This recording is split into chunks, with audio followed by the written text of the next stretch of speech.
ये वस्त्र हम पहने हैं, आप लोग भी पहने हुए और रोज पहनते हो, सभी लोग पहनते हैं।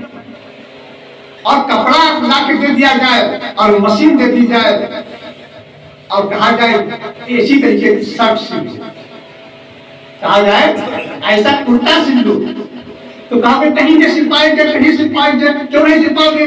जब रोज पहन रहे हो तो सिलने का इतना जो है, एक फीता ले लो और नाप लो कितना लंबा है, कितना चौड़ा है, और नाप करके काट करके कपड़ा सिल लो, क्या दिक्कत? जब सामने मशीन भी रखी है, कपड़ा भी रखा है और आपका वस्त्र भी रखा है जो आप पहनते हैं, क्या दिक्कत है? भी रखी है और बढ़िया आराम से काट क्यों बेहतर नहीं हम नहीं सिल पाएंगे, कभी सिला नहीं, क्यों नहीं सिला? नहीं सिला तो कोई बात नहीं, लेकिन सारी व्यवस्था है, आप उसको नाप करके उसी तरीके से काट लो, क्या दिक्कत? हमारी बनियान जो है हमारी ये कितनी लंबी है, नाप के काट ले, और ये भी पता है कितनी चौड़ाई है, अब सिल ले, नहीं सिल सकते। जो चीज हमारी आंखों के सामने है, बगैर गुरु के हम उसको नहीं कर सकते, कर सकते आंखों के सामने है, लेकिन मैं बगैर गुरु के उसको नहीं कर सकता। और दुनिया के लोग इतने जाली हो गए हैं कि परमात्मा की पूजा बगैर गुरु के कर लेंगे, भोले बाबा के दर्शन बगैर गुरु के कर रहे हैं, बजरंगबली की पूजा बगैर गुरु के कर रहे हैं। कितनी बड़ी मूर्खता है दुनिया में, क्या इससे ज्यादा कोई मूर्ख हो सकता है? चारपाई पे आप लोग रोज रखते हो, चारपाई का घेरा कर दिया जाए और बांध दे दिया जाए, जिसे बुला जाता है, और कहा जाए इसको बिन लो, कहोगे नहीं हमने कभी बुने नहीं है, हम कैसे बुझेंगे? अरे क्यों नहीं बुना? नहीं बुना कोई बात नहीं, लेकिन वो कैसे बुझी गई है, कैसे क्या बना है, वो आपके सामने रखा है, आराम से बुनो। नहीं बुन सकते, जब गुरु से ज्ञान प्राप्त करोगे तभी उसको बुन सकते।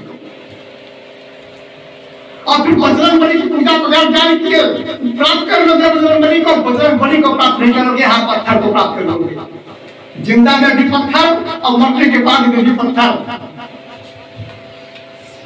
इसलिए कहा गया है कि गुरु से प्राण को, तीन लोक नौखंड में गुरु से प्राण। अब बताइए, हम भगवती की देवी की पूजा रोज कर रहे हैं, अपनी समझ में खूब पूजा कर रहे, बड़ी घंटी बजा रहे हैं और मिठाई भी खूब खिला रहे हैं और आंखों से देख रहे हैं कि देवी खा रही है। एक बाबा जी थे हमारे यहाँ, तो किसी ने कहा कि भगवती की चर्चा को चली कि भगवती के दर्शन करने जा रहा है, भगवती मैया के, तो बाबा ने कहा भगवती है तो क्या जाते हो? भगवती होती तो जाते होते, जब भगवती ही है, अरे जब तो क्या करने जा रहे हो? जब भगा रहा हो समाज क्या करने जाओगे? तो भैया आध्यात्म के क्षेत्र में या किसी भी क्षेत्र में बगैर गुरु के कोई भी व्यक्ति एक कदम नहीं कर सकता। पूजा पाठ जब तक, ये भी बड़ा खतरनाक है। अगर गुरु से ज्ञान प्राप्त नहीं किया तो समझ में तो उल्टा, अब सही कर रहे हो, सीधा कर रहे हो, लेकिन उसका विपरीत हो रहा है। कैसे? जैसे वहां से यहाँ से हमको आगरा जाना है, अब किसी से पूछे ना कि आगरा जाने के लिए कौन सी बस मिलेगी, कहाँ पे मिलेगी, ट्रेन कहाँ पे मिलेगी, कितना किराया पड़ेगा, कहाँ उतरेंगे, और हम चलते घर से, अब पूछे ना किसी से तो क्या आगरा पहुंचेंगे?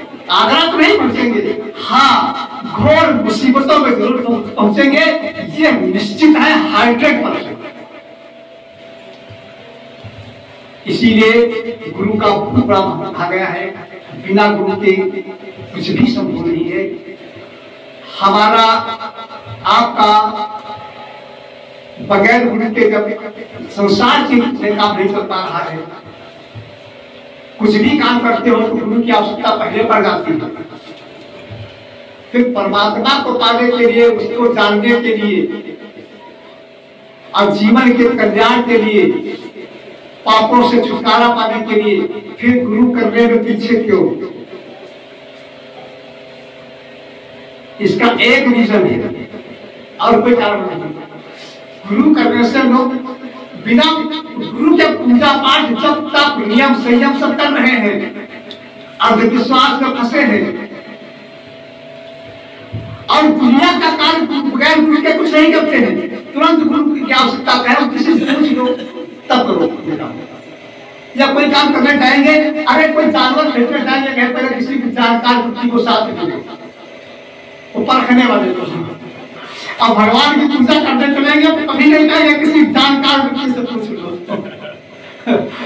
क्यों? इसका कारण क्या है? कभी किसी ने गौर नहीं किया होगा। जो लोग ऐसा करते हैं उनको भी पता नहीं ऐसा क्यों हम कर रहे हैं।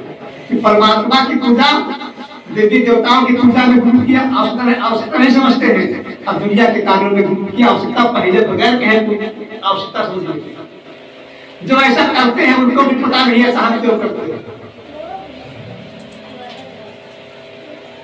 इन सब चीजों के पीछे कहीं न कहीं डायरेक्ट रूप में या इनडायरेक्ट रूप में हमारे अंदर अहंकार छिपा,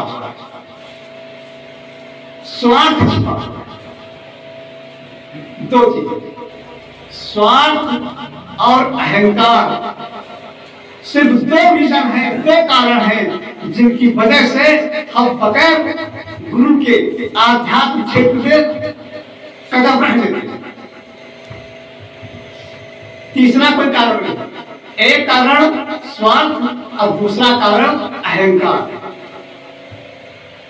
अब पत्थर की पूजने जाओगे तो वहां अहंकार चाहे इतना हो, लेना देना कुछ नहीं, ना कुछ कहेंगे ना कुछ सुनेंगे, तुम्हारी चाहे कुछ करो, कोई दिक्कत नहीं। लेकिन संत के पास जाओगे तो संत तो शब्द रूपी बाढ़ मारेगा, जिसमें अहंकार का नुकसान होगा, अहंकार का क्या नुकसान होगा। अहंकार नहीं चाहता कि हम इनके शरीर से हटे, मेरा साम्राज्य कम हो जाए, अहंकार नहीं चाहता है।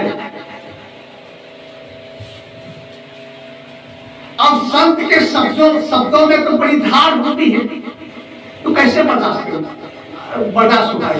बर्दाश्त नहीं हो सकता।